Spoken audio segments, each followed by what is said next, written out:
hii ya leo, katika kila unalolifanya mshirikishe Mungu.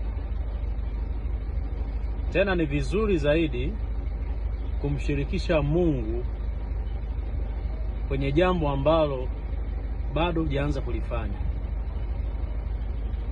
Neno la Mungu linasema ya kwamba Mungu ni Alfa na ni Omega.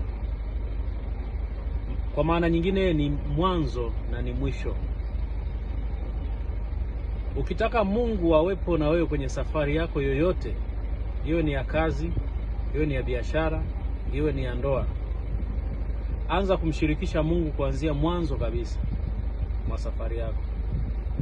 Watu wengi tunafanya makosa ya kumshirikisha Mungu katikati ya safari. Mambo yanapokuwa magumu ndipo tunapomuita Mungu.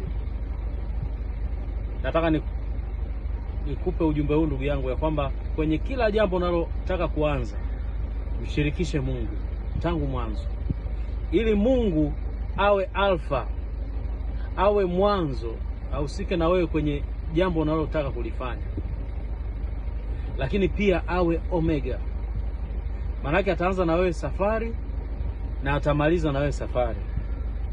Tusifanye makosa kuanza wenyewe, alafu katikati mambo yakiwa magumu tukamshirikisha Mungu.